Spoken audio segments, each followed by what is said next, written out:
नमस्कार, आप देख रहे हैं सुदर्शन न्यूज और मैं हूं शशि तुषार शर्मा। आज हम जानने की कोशिश करेंगे उत्तर प्रदेश की सियासत को, क्योंकि इलेक्शन बहुत पास है। विधानसभा चुनाव आते ही तमाम पार्टियों ने जोर शोर से तैयारियां भी शुरू कर दी हैं, लेकिन समाजवादी पार्टी को क्या हुआ है किसी को समझ में नहीं आ रहा। लोगों को लग रहा है कि हो सकता है कि पूरा का पूरा जो माहौल नजर आ रहा है वो स्क्रिप्टेड हो। लोग ये भी पूछ रहे हैं कि आखिर मुलायम सिंह यादव को हुआ क्या है, वो इतने कठोर अपने ही बेटे के लिए कैसे हो सकते हैं, क्योंकि आज उन्होंने फिर से साबित किया है कि अगर पार्टी का कोई मुखिया है तो वो मुलायम सिंह यादव खुद हैं।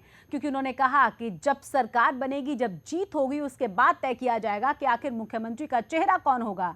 साथ ही आपको यह भी बता दें कि एक ओपिनियन पोल में पता चला है कि इस इलेक्शन में सबसे बड़ी पार्टी होगी बीजेपी, दूसरे नंबर पर बहुजन समाज पार्टी और तीसरे नंबर पर यह सत्ताधारी दल होगा। तो क्या इसी को देखते हुए तैयारियां की जा रही हैं इलेक्शन की, एक इमेज बनाने की कोशिश अखिलेश यादव की पिता मुलायम सिंह यादव कर रहे हैं, या फिर जो दो फाड़ पार्टी में नजर आ रहे हैं वाकई में पार्टी दो खेमों में बट गई है, चाहे शिवपाल यादव की हम बात कर लें या फिर हम बात कर लें अखिलेश यादव की। इसी पर आज हम चर्चा करने जा रहे हैं। हमारे साथ हमारे खास मेहमान भी जुड़ेंगे, लेकिन सबसे पहले पूरी खबर जानने के लिए इस रिपोर्ट को देख लेते हैं।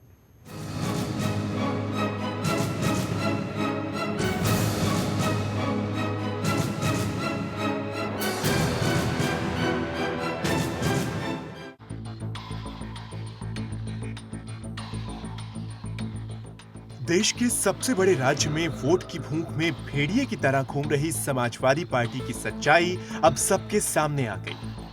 परिवार के झगड़े पर चादर डालने वाले सपा सुप्रीमो आज जब कैमरे के सामने आए तो एक के बाद एक झूठ बोलने लगे। पत्रकारों के सवालों पर सपा सुप्रीमो मुलायम सिंह यादव ने सख्त तेवर दिखाए। मुलायम सिंह यादव ने मुख्यमंत्री के चेहरे को छुपाते हुए कहा कि चुनावी नतीजे आने के बाद ही मुख्यमंत्री का चेहरा साफ किया जाएगा। कैमरे के सामने झूठ को सच की तरह पेश कर रहे मुलायम सिंह ने कहा कि पार्टी के विधायक ही तय करेंगे कि कौन सीएम बनेगा। हालांकि परिवार के विवाद के मुद्दे पर उन्होंने दावा कर दिया कि पिछली 3 पीढ़ियों से उनके परिवार में कोई विवाद नहीं है। मुलायम सिंह के ये बोल तब सुनने को मिले जब यूपी के सीएम अखिलेश यादव ने अकेले चुनाव प्रचार शुरू करने की धमकी दी थी। मुलायम का ये जवाब इसलिए चौंकाने वाला था क्योंकि इसके पहले कई बार विरोध में चल रहे चाचा शिवपाल यादव ने पार्टी का मुख्यमंत्री चेहरा अखिलेश को ही बताया था। तेज तर्रार मुलायम का 2 टूक ये कहना कि पार्टी का मुख्यमंत्री तो विधायक ही तय करेंगे कई सवाल खड़े करता है। नेताजी, ये प्रश्न ये कि क्या 2017 में अखिलेश ही मुख्यमंत्री का चेहरा है, और दूसरा क्या समाज क्या मतलब ये पार्टी अपना तय करेंगे, फिर क्या चुनाव हो जाएगा तो विधायक का कि विधानमंडल दल का बैठक होगी, नेता चुन लेंगे निर्विवाद। क्या अखिलेश मुख्यमंत्री के चेहरे? अरे चलिए छोड़ा ये बात है, हम सुनवा ये आपका काम नहीं है, ये हमारी पार्टी के पार्लियामेंट बोर्ड का काम है, हमारा काम है, और न ये बताया जाता न पूछा जाता। मुलायम सिंह यादव यही नहीं रुके और बेटे अखिलेश यादव पर भी अपनी दया दृष्टि की बात कह डाली। मुलायम ने कहा कि अखिलेश यादव भी अपने दम पर मुख्यमंत्री नहीं बने। सुप्रीमो की फिसलती जुबान से मुलायम ने कैमरे में आंखें डालकर कहा कि पिछले चुनाव में भी लोगों ने उनके लिए वोट दिया था, लेकिन उन्होंने अपने बेटे अखिलेश को मुख्यमंत्री बनाने का फैसला किया। मंझे हुए नेता के तौर पर अपनी पहचान बनाने वाले मुलायम ने साफ कर दिया कि अखिलेश के बागी बयान को पिता मुलायम सिंह ने गंभीरता से लिया है।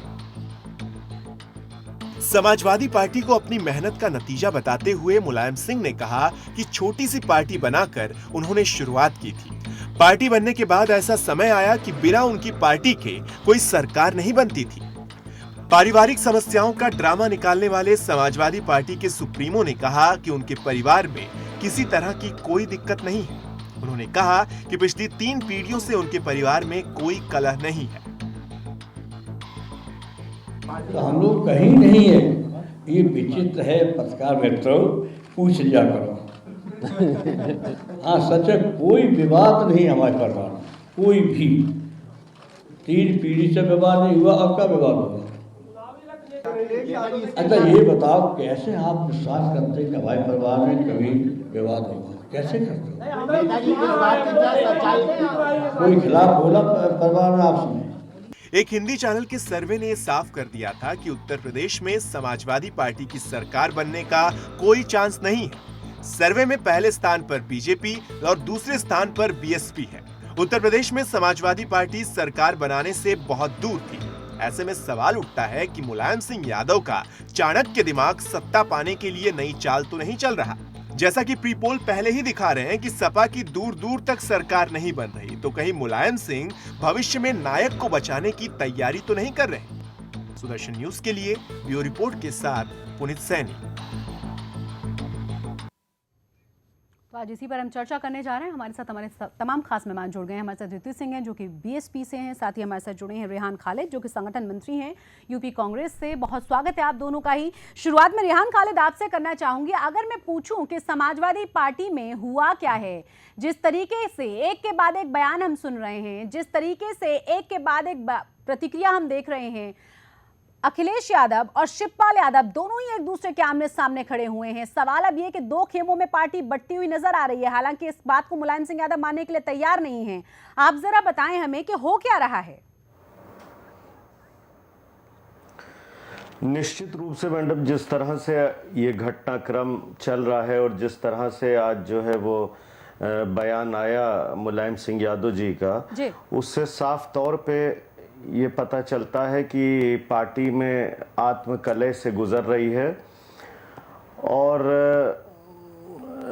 इसकी वजह से जो है वो बहुत ज़्यादा सपा सरकार को नुकसान होगा।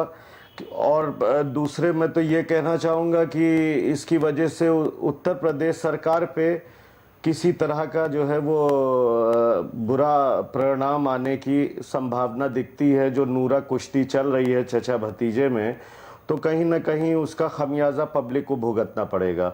जहां तक रही सर्वे की बात जो आपने करी, तो समाजवादी पार्टी पूर्ण रूप से प्रदेश में नाकाम साबित हुई है। पब्लिक का मोह जो है वो भंग हो चुका है और जिस तरह से ये आपसी कलह चल रही है, ये तो ताबूत में आखिरी कील साबित होगी। ऋतु सिंह, जिस तरीके की तमाम चीज़ें हमें नज़र आने लगी हैं और जिस तरीके से हम देख रहे हैं, एक बार तो ये भी कहा जा रहा है कि कहीं पूरा का पूरा मामला स्क्रिप्टेड तो नहीं है। यहाँ जिस तरीके से अखिलेश यादव साइकिल पर निकले थे और लोगों को लगा था कि एक यंग नेता आया है, शायद इस बार पार्टी की जो इमेज रही है उससे आगे बढ़कर काम किया जाएगा, और यही विश्वास दिलाने की कोशिश अखिलेश ने की भी थी, लेकिन वो कुछ कर नहीं पाए। वही गुंडाराज, वही बुरी हालत लोगों ने देखी। तो कहीं उसी इमेज को सुधारने की या उसी इमेज को बनाए रखने की कोशिश तो नहीं है ये? नहीं, देखिए, ये इमेज को बनाने के लिए नहीं, ये इमेज तो बिगड़ चुकी है अखिलेश जी की। क्योंकि वाकई अखिलेश जी जब से मुख्यमंत्री बने हैं तब से उनकी आज तक नहीं चली। हमेशा उनके फादर की, नेताजी की चलती आई है। और अभी भी आपने देखा कि अखिलेश जी ने कहा कि बचपन में मैंने अपना नाम खुद रखा, मुझे राजनीति में रोक सकते हैं लेकिन मैं रुकने वाला नहीं हूँ। तो ये सब चीज़ें दर्शाती हैं कि वो अकेले हो चुके हैं और अब वो अच्छी तरह जान चुके हैं कि यहाँ दो पार्टियाँ, दो संगठन बन चुके हैं और इसलिए वो इस तरह अभी जो अखिलेश जी हैं थोड़े मतलब बहुत ज़्यादा दुखी भी दिखाई दे रहे हैं जिस तरह। और नेताजी हमेशा इस बात को कहते हैं मुख्यमंत्री अखिलेश जी के बन जाने के बाद भी कि जो मतलब यहाँ का असली जो कार्यकर्ता या जो भी है नेताजी, वो मैं हूँ। अखिलेश जी सिर्फ एक डमी है, उन्हें हम सिर्फ नाम के लिए, मुख्यमंत्री के नाम के लिए उनको यूज करते हैं। और वाकई ऐसा हुआ। आपने देखा कि अभी इनके फैमिली में शिवपाल यादव जी, जिस तरह इनमें दो संगठन बने हैं और आपस में साफ नजर आता है, ये तो उनको बिल्ड करने के लिए नहीं है। ये उनकी छवि अब खत्म हो चुकी है। और अब सपा सरकार में जिस तरह से आपने देखा गुंडाराज, ये वाकई अखिलेश को कुछ करने भी नहीं दिया गया। ऋतु सिंह, मेरा सवाल भी इसीलिए था कि जिस तरीके का गुंडाराज रहा था और उसके बाद जिस तरीके से बीएसपी का शासन आया, कहा यह गया कि अखिलेश यादव को आगे इसीलिए रखा गया है कि उस गुंडेराज से अब आपको मुक्ति दिला दी जाएगी, लेकिन ऐसा हुआ नहीं, संभव हो नहीं पाया। क्योंकि कभी 3.5 मुख्यमंत्री कहे गए, कभी 5.5 मुख्यमंत्री कहे गए उत्तर प्रदेश के। अखिलेश यादव की कोई सुनने वाला नहीं था। लड़कों से गलतियां हो जाती है, ये तक बयान मुलायम सिंह यादव ने उस वक्त दे डाला था। सवाल ये कि क्या सिर्फ अखिलेश यादव की इमेज पर खुद को बचाने की कोशिश हो सकती है अब इस बार उत्तर प्रदेश में? उन्होंने कह दिया कि मैं तो मैदान में, अगर मुझे नहीं, मैं खुद मैदान में जाऊंगा अकेले चुनाव का प्रचार करने। तो सोचिए कि वो वाकई वो अकेले हैं, उनके साथ इनमें से कोई भी नहीं है। अभी यहाँ दो गुट बन चुके हैं, नेताजी, शिवपाल यादव, वो सब एक साइड पे हैं और अखिलेश जी बिल्कुल अलग हैं। तो यहाँ आपको पता है कि जिस तरह अखिलेश की नहीं चली और यहाँ गुंडा राज इन नेताओं की वजह से, जो नेताजी हैं, शिवपाल यादव जी हैं और भी जो इनके बड़े आजम खान जी है, इसी वजह से यहाँ इस राज्य में कोई सुधार नहीं हो पाया जी। यही कारण है का हमारे और इस बार सपा सरकार इसलिए वो वापस तो आने से रही। बीजेपी से हमारे साथ सुदेश वर्मा जुड़ गए हैं, उनसे भी हम बात करेंगे। सुदेश वर्मा जी, जो ओपिनियन पोल है वो कह रहा है कि बीजेपी इस बार नंबर 1 पर रहने वाली है, बहुमत से थोड़ा दूर होगी, लेकिन अगर देखा जाए तो यहाँ बहुत अच्छा रिजल्ट नजर आ सकता है, क्योंकि सर्जिकल स्ट्राइक के बाद नरेंद्र मोदी के चाहने वाले बीजेपी की तरफ आकर्षित होने वाले और ज्यादा लोग बढ़ गए हैं। और जिस तरीके से समाजवादी पार्टी के अपने ही परिवार में कलह है, अपने ही परिवार में तोड़फोड़ मची हुई है, उससे सीधा सीधा फायदा क्या बीजेपी को मिलेगा?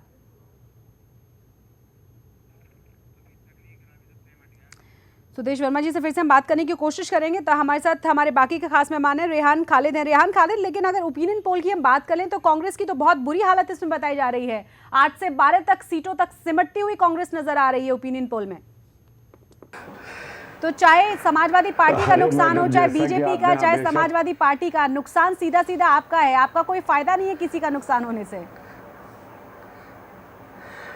मैडम, ओपिनियन पोल कोई पैरामीटर नहीं है, ये तो एक अंदाजा होता है कि भाई ये हालात बन सकते हैं। मगर अगर आप पिछले उसमें देखें, पिछले ओपिनियन पोल्स में, तो जो ओपिनियन पोल आता है उसका ऑपोजिट ही रिजल्ट आता है। तो नहीं, कुछ ओपिनियन पोल ने अगर सही बताया ओपिनियन था। पोल क्यों माने तो इसका मतलब तो ये कांग्रेस जो है वो नंबर 1 पे आएगी, अगर ओपिनियन पोल का इतिहास उठा के देखा जाए। तो ये आपका इंटरनल कोई ओपिनियन पोल है क्या जिसने ये कहा है कि नंबर 1 रहेगी कांग्रेस इस बार यूपी में?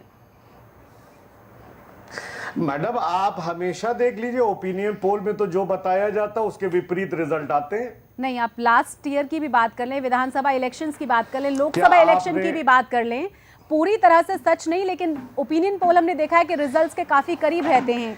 सवाल मेरा ये था कि चाहे समाजवादी पार्टी में फूट हो या कांग्रेस की हम या फिर हम बहुजन समाज पार्टी की बात कर लें, या समाजवादी पार्टी के साथ साथ हम बात कर लें बीजेपी की, आपकी पार्टी को कितना फायदा होगा? क्योंकि हमने देखा है कि राहुल गांधी ने कितनी मेहनत की है इस बार उत्तर प्रदेश में जाकर।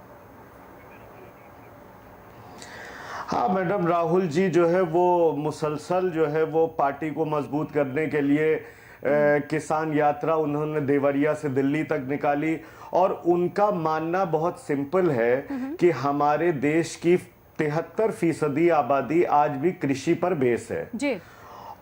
और जब तक ये 73% आबादी का हम कायदे से इनका उद्धार नहीं करेंगे, तब तक देश का उद्धार नहीं हो सकता है। इतने सालों तो तक मतलब आप एक बात बताएंगे, इसी संदर्भ में उन्होंने जो है, सर आपने इतने सालों तक कांग्रेस ने राज किया और आज याद आ रही है राहुल जी को कि किसानों की दशा कैसी है? कहाँ सो रहे थे आप बताइए? कांग्रेसी पहले कहाँ सो रहे थे? आपको याद होगा तो इससे पहले कांग्रेस ने 73,000 करोड़ रुपया किसानों का माफ किया। तब भी विपक्ष की भाजपा गवर्नमेंट ने ये कहा कि इससे जो है वो एक्सचेकर खाली हो जाएगा, देश को हर जगह किसानों की दशा खराब है। आप तो बीच में सेंटर में थे और आप यूपी में किसानों पे क्या कहते हैं, वोट मिलेंगे आपको। करोड़ रुपया किसानों का माफ करेंगे, और कांग्रेस ने यह करके दिखाया।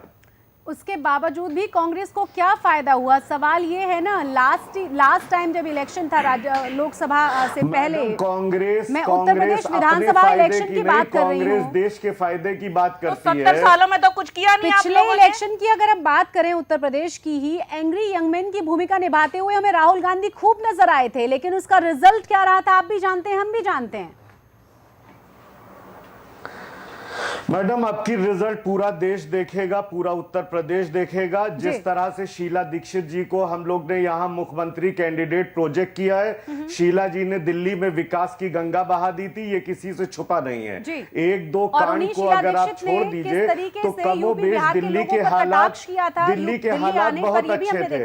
निर्भया कांड को लेके इतना हो हल्ला मचाया गया, दिल्ली में महिलाएं क्या उसके बाद दिल्ली में कोई कांड नहीं हुआ? महिलाएं तो दिल्ली में भी सुरक्षित नहीं थी, राजधानी थी। विपक्षी पार्टियों ने आज उसी का खामियाजा दिल्ली कि पब्लिक भुगत रही है कि रोज धरना और रोज लड़ाई झगड़ा और निहायती अस्थिर सरकार इस वक्त दिल्ली में है। सर शीला दीक्षित जी ने तो कुछ भी नहीं किया, 15 साल यहाँ सीएम रही और कुछ नहीं किया। महिलाएं यहाँ पर रात में भी नहीं चल पाती थी। जिस तरह की आप बातें कर रहे हैं ना, ये तो आप दिल्ली की जनता से पूछिए। अरे मैं दिल्ली में रहती हूँ, मैं दिल्ली में रहती हूँ और 2013 में शीला दीक्षित के सामने ही मैंने इलेक्शन लड़ा था। आपको मैं बता दूं, वहां की जनता कहती है कि सिर्फ शीला दीक्षित ने लोगों को यूज किया, नई दिल्ली के लोगों को। वहां पर पानी तक नहीं, आप राजधानी की बात करती है, सामने पीएम हाउस था और क्या कहते हैं उसके सामने रेस कोर्स था। वहां औरतें आदमियों से ज्यादा पानी का इंतजार करती थी। एक सेकंड, यहाँ पे रितु सिंह सवाल तो आपसे भी पूछ सकते हैं ना। सेकंड नंबर पर आपकी पार्टी यूपी में खिसकती हुई नजर आ रही है। आप पूछिए। पूछा मैंने सवाल आपसे, अच्छा, अब बताएं। अभी मेरा सवाल था आपका, ये सवाल है मेरा। जिस तरीके से ओपिनियन पोल नजर आ रही है और सर्जिकल स्ट्राइक के बाद चाहे जितने भी कटाक्ष, जितने भी सटाए, जितने भी बातें कही गई हों, लेकिन आपको बता दें कि अभी जो ओपिनियन पोल नज़र आ रहा है और जिस तरीके से रिजल्ट्स नज़र आ रहे हैं उसके ओपिनियन पोल के, उसमें कहा गया है कि बहुजन समाज पार्टी भी सेकंड नंबर पर खिसक गई है पहले नंबर से। देखिए बहुजन समाज पार्टी ये जो अभी आ रहे हैं ये सब अभी दिखाई देंगे। अभी जो यूपी की राजनीति ऐसी है, कब क्या हो जाए कुछ नहीं पता। और बहन जी का काम लोगों ने देखा है, बीजेपी का अपने ही संगठन नहीं है, तो अभी इनका मुख्यमंत्री या कोई चेहरा तो आए सामने। अभी लोगों को पता चलेगा कि यूपी में बीजेपी भी किस धरातल पे खड़ी है, अभी तो कुछ पता ही नहीं है। और सबने देखा है कि सपा क्या कहते हैं बीएसपी ने किस तरह से काम किया है और अखिलेश जी की सरकार से सब लोग इतना परेशान है। तो अभी आप कुछ भी नहीं कह सकते कि अभी क्या ओपिनियन पोल आ रहा है, इसका तो कुछ समय बाद आपको पता चलेगा। जो अभी टाइम बीतने दीजिए। तो अभी बीजेपी का एक मुख्यमंत्री का चेहरा तो सामने आए, अखिलेश का चेहरा जो जिस पे ये वोट मांग रहे थे वो भी गायब है। आपकी पार्टी की एक अच्छाई तो है कि यहाँ पे किसी के चेहरा सामने आने की जरूरत नहीं है, यहाँ सबको पता है कि कौन मुख्यमंत्री होगा अगर पार्टी जीतती है तो। परिवार का जो एक छोटे से ब्रेक के लिए मुझे यहाँ रुकना होगा, बने रहे हमारे साथ।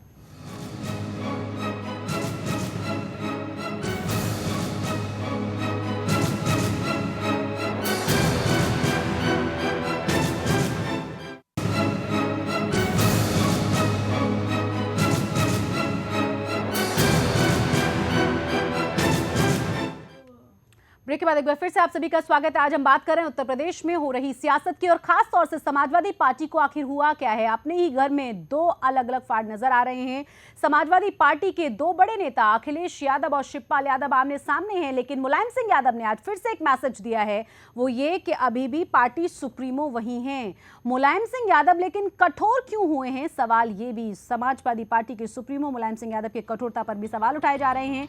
पार्टी के विधायक तय करेंगे मुख्यमंत्री पद का नया जो फेस होगा या मुख्यमंत्री कौन होगा, ये भी जीतने के बाद तय किया जाएगा। मुलायम सिंह के ये बोल तब सुनने को मिले जब यूपी के सीएम अखिलेश यादव के अकेले चुनाव प्रचार शुरू करने की उन्होंने धमकी दी थी, जिसमें उन्होंने कहा था कि उनका नाम भी बचपन में उन्होंने खुद ही रखा था।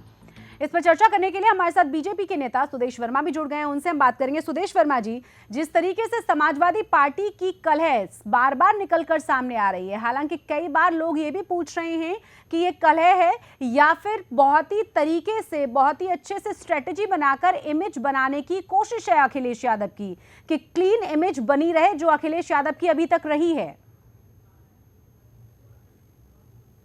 देखिए, जब सत्ता के ऊपर परिवार हावी हो जाता है जी, तो यही होता है। ये पूरे परिवारवाद की पार्टी, पूरे सरकार में परिवारवाद, हर जगह जो इलेक्टेड रिप्रेजेंटेटिव हैं वो भी परिवारवाद, और परिवारवाद से बढ़ते हैं तो यादववाद शुरू कर देते हैं। और ये जो आप अभी कलह देख रहे हैं जी, ये कलह यही बताता है कि ये पार्टी समझ नहीं पा रही करना क्या। जैसे जैसे चुनाव नज़दीक आ रहे हैं ये पार्टी बिखरते जा रही है, क्योंकि बीजेपी का जिस तरह से उत्थान हो रहा है उस चीज़ को ये समझ ही नहीं पा रहे कैसे टैकल किया जाए। तो कभी इनके चचा कुछ अखिलेश जी के कुछ बयान देते हैं, कभी अखिलेश जी खुद देते हैं। अब मुलायम सिंह देखिए, मुलायम सिंह जी इतना विरोधाभास बयान में है उनका। एक तरफ तो बोलते हैं कि एमएलए डिसाइड करेंगे मुख्यमंत्री कौन होगा, और दूसरी तरफ बोलते हैं कि उन्होंने डिसाइड किया था कि अखिलेश यादव मुख्यमंत्री बने, यानी कि एमएलए ने नहीं किया था पिछले बार। तो ये कौन सा प्रिंसिपल है, कौन सी डेमोक्रेसी है, कुछ समझ में नहीं आता इनका। ये कुछ भी कर लें, उत्तर प्रदेश की जनता पूरा हर कुछ देख रही है और जब वक्त आएगा तो सोच समझकर अपना फैसला देगी। और कम से कम बीजेपी को तो इससे बहुत फायदा है ही। सर्जिकल स्ट्राइक के बाद जिस तरीके की कलह इस पार्टी में और परिवार में है, उसका सीधा फायदा बीजेपी को मिलेगा। देखिए शशि जी, समाजवादी पार्टी की कलह से हमें कोई फायदा हो या नहीं, इतना जरूर है कि हमें पता है कि उत्तर प्रदेश की जनता ने अपना निश्चय ले लिया है कि हमें बदलना है सरकार और भाजपा को लाना है। एक भाजपा के प्रति आपने देखा बहुत से सर्वे भी आए जो बताता है कि भाजपा बहुत आगे है, और वो सर्वे सर्जिकल स्ट्राइक के पहले के सर्वे हैं। और उसके बाद देखिए लोगों को लगा कि देश में एक मजबूत नेतृत्व है और सही नेतृत्व है, तो उस नेतृत्व को फिर से मौका देंगे। वो जो लोकसभा में उन्होंने इतनी भारी बहुमत से 73 सीट जिताया था, लोकसभा में 80 में से इतना भारी विजय किसी पार्टी को प्राप्त नहीं हुई थी बहुत बड़े वेव में भी। तो हम उम्मीद करते हैं कि जनता हमारा साथ देगी। लेकिन आप ये तो मानेंगे कि लोकसभा और उन सब से निपटने में हमारा सहायता देगी। लोकसभा और विधानसभा के इलेक्शंस में वो बिल्कुल अलग तरह से वोटिंग होती है, लोग बिल्कुल अलग नजरिए से वोट करने पहुंचते हैं। और समाजवादी पार्टी की हालत चाहे जितनी खराब हो, लेकिन बहुजन समाज पार्टी बहुत पीछे नहीं है बीजेपी से, अगर अभी भी इस ओपिनियन पोल की भी हम बात करें तो। देखिए शशि जी, आपने मुझसे पूछा ना? जी बिल्कुल, मैंने आपसे ही पूछा। देखिए मुद्दा यह है कि आप मानती हैं कि बीएसपी टक्कर दे रही है, तो बीएसपी का आपका मानने का बेसिस यही है कि जातिवाद हावी रहेगा। बीएसपी कोई जातिवाद तो आप लोग भी कर रहे हैं, जातिवाद की पार्टी है ना, आप यही मान रहे होंगे। आप नहीं कर रहे, लेकिन जब भी ऐसा मौका आया है, जब भी ऐसा मौका आया है, आप मेरी बात को अपने जेल में बैठा लें, जब भी ऐसा मौका आया है, लोगों ने जाति धर्म से ऊपर आके वोट दिया है। दिखाई जा रही है कि बीएसपी सबसे आगे है, तो हम इस चीज पे तो बिल्कुल ही नहीं जाते हैं। और हमारी बहन जी भी कहती है कि आप सर्वे पे मत जाइए, सिर्फ अपने काम में विश्वास रखिए। ये जब 2017 का इलेक्शन का रिजल्ट आएगा तब पता चलेगा जीत किसकी होगी। नहीं तो आप अपने लिए काम करें, आप किस धरातल पर खड़े हैं। आपके पास अभी तक आपने भी मुख्यमंत्री का चेहरा नहीं डिक्लेयर किया, और सपा सरकार में तो अभी तक लोग कह रहे थे कि जी अखिलेश जी, अब उन्हें क्या हो गया कि वो गायब हो गए। तो वो भी जानते हैं कि हम कहाँ खड़े हैं, और आप लोगों का अभी तक कुछ अता पता ही नहीं है। देखिए शशि जी, ताकत हमारी क्या है? हमारी ताकत है कि हम राष्ट्रवादी फोर्स है, नेशनलिस्ट फोर्स है। हम जातिवाद या धर्म में विश्वास नहीं रखते। आप लोग के लिए आप लोग तो बिल्कुल जातिवादी वाले, और उसी राष्ट्रीयता के बेसिस पर जब भी बात आती है राष्ट्र की, तब लोग जाति और धर्म से बाहर आके वोट देते हैं। और मैं बहुत विश्वास के साथ कह सकता हूँ कि उत्तर प्रदेश की जनता ने ऐसा मन बना लिया है। सर आप लोग बताइए ना, आप लोगों का तो अपने संगठन मजबूत नहीं था, आप लोगों को दूसरों के साथ खींचा तानी में, क्या आप लोगों के पास अपने लोग नहीं थे? वो भी तो इतने सालों तक, बीजेपी कोई ऐसी वैसी पार्टी नहीं है, बहुत अच्छी पार्टी है और बहुत लंबे समय से। तो आप लोगों का अपने संगठन के लोग कहाँ हैं आप बताइए ना। अभी जब आप टिकट बांटेंगे तब आपको पता चलेगा कि आप कहाँ खड़े हैं। वैसे सुदेश वर्मा जी, सवाल इसमें ये भी है कि राष्ट्रवादी जो एंगल अभी आप दे रहे हैं, ये पिछले 14 साल से कहाँ था? कभी समाजवादी का पार्टी, कभी बहुजन समाज पार्टी, ना आपकी ना कांग्रेस की, दोनों में से किसी की सरकार इन 14-15 सालों में नहीं बन पाई उत्तर प्रदेश में। तब क्या बीजेपी राष्ट्रवादी नहीं थी? सरकार बने या न बने, लेकिन भारतीय जनता पार्टी की राष्ट्रीयता पर, राष्ट्रवादी सोच पर किसी को शंका नहीं है, कोई भी प्रश्न चिन्ह नहीं उठाता है। हम लोग पैट्रियट हैं, हारे जीते ये दूसरी बात है, देश पर मर मिटने वाले लोग हैं। न हम जातिवाद की राजनीति करते हैं, न धर्म की राजनीति करते हैं, हम राष्ट्र की राजनीति करते हैं। राष्ट्र को कैसे आगे ले जाया जाए और राष्ट्र को आगे ले जाने के लिए निर्णायक भूमिका कौन निभाएगा, ये जनता को तय करना है। मुस्लिमों की पंचायत क्यों लगाई जा रही थी?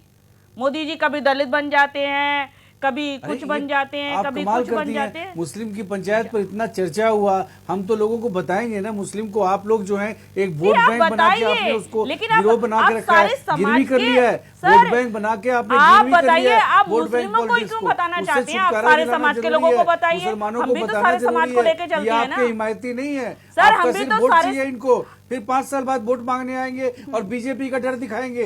वो डर से बाहर आना जरूरी है। मतलब जिस कास्ट को देख लेते हैं उस पर चले आते हैं। आप बताइए ना, हम तो सारे समाज को साथ लेके चलते हैं, आप कभी मुस्लिमों के साथ चले आते हैं, कभी दलितों के मसीहा बन जाते हैं। तो ये कौन सी राजनीति कर रहे हैं आप बताएंगे मुझे? इस राष्ट्र में मुस्लिम भी है, दलित भी है, सब हाँ, हमारे तो साथ मैं हैं। वही कह रही हूँ जो कि राष्ट्रवादी हैं वो हमारे साथ सबको हैं। मिला के वो आपको अपना खुद पंचायत decide करनी कर चाहिए लें। ऋतु थी सिंह, कि अब हम सारे जाति लोग पर आइए वोट नहीं और मांगते, पंचायत धर्म पर होगी। वोट नहीं मांगते। ये एक सही कास्ट को बात है, लेके नहीं हो सकती। ये सही बात है ये कि तो हमारा शुरू से रहा है, इसमें सबके कौन लिए सी काम बड़ी होना बात है? चाहिए, सबके लिए मुस्लिम भी मैसेज होना चाहिए जो आप राष्ट्रवादी कह है, रही मुस्लिम को आप क्यों मानते हैं। हैं लेकिन राष्ट्रवादी अगर नहीं आपकी है? सरकार बनेगी तो फिर से आप वही उनका पार्क्स वोट बनाए लेती जाएंगे हैं। क्या जो पिछली बार बनाए थोड़ा गए ट्रस्ट थे। करिए उनके बारे में। अच्छा ठीक है, मैं आपकी बात मानती हूँ। पार्क में कितना पैसा लगा, आप ही यहीं के बता लोगों दें। ने बनाया, आप ही ठीक है बता दें ना। ना। आप, मैं बता रही हूँ पार्क की। उसमें दलितों का भला भी तो हो है। सकता था, कुछ हॉस्पिटल्स अरे भी तो हो सकते हाँ, थे, कुछ तो और अब प्लान। मुझे ये बताएं, ऐसा बीजेपी कब हुआ के है ये जो कि सरदार कोई पटेल की मूर्ति जो बनकर आ रही है चाइना से, सर- उसमें कितना, उसमें आप क्या हमारे को फायदा होने आप वाला है? सरदार पटेल को नहीं, कंपेयर कर रही है बिल्कुल। मायावती के साथ।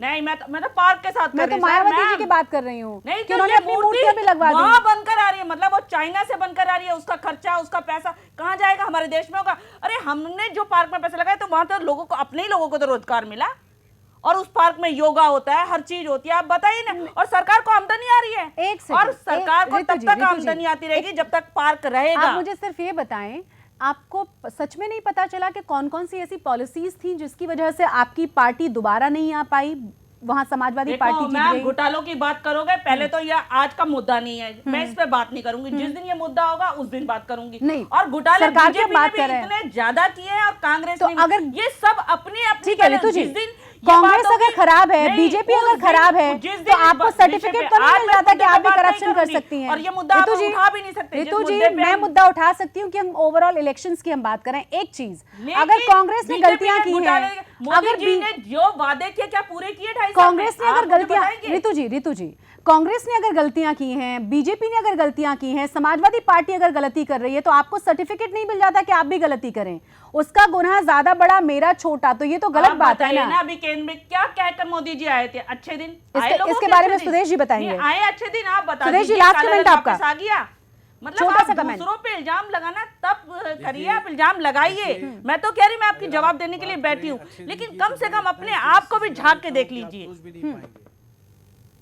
जी सुदेश जी, हम लोग काम करने वाले लोग हैं। हमारा जो प्रधानमंत्री है वो सिर्फ 4 से 5 घंटा सोते हैं और सिर्फ काम ही करते हैं, सोचते रहते हैं जनता के लिए कैसे भलाई किया जाए। उनके हर स्टेप में आपको दिखेगा अच्छे दिन की आगाज। उस आगाज को सुनिए।